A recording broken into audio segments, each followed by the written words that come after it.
You know, anybody who listens to the show regularly knows that I believe very strongly that Black Lives Matter, but that I also believe that that doesn't mean you have to demonize or that you should demonize all police officers. We just had Police Week here in D.C., and the candlelight ceremonies are moving. The tributes to fallen officers are moving, even though police deaths are down, intentional homicides are down against police officers. It's important to commemorate the heroism of so many officers. That said, there are bad apples everywhere, and I'm not just talking about the guys who were ungentlemanly in the Hyatt Regency the other night, which is something we observed. But that said, look, people are people.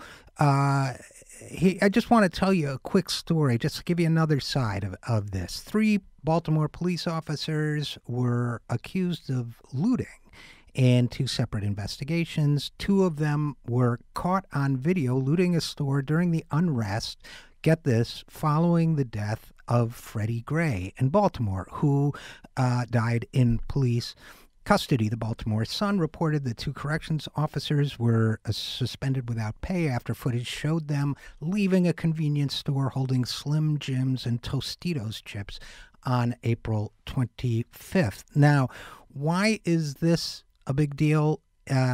Number one, it's not.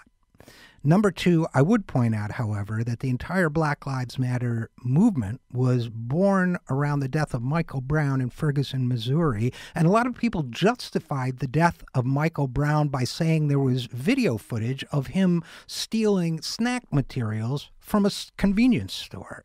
Now, I don't think that anybody deserves to die, especially without trial, but under any circumstances, for robbing a convenience store. Now, people may criticize me for this, and I'm saying I support good police everywhere, but people may criticize me for even bringing this up. They may say, look, you can't judge all of them by 2 or 3 bad apples who do something like loot a convenience store, to which my answer is exactly. So if you can't judge every police officer based on the looters, much less those who shoot young children in the street, then how can you blame every young black person based on the possible crime that one or a few of them have conducted in any given situation? The fact is, the whole point of this story in my book is, first of all, I'm glad to see that people are being charged no matter what they do, including wearing the uniform of law enforcement.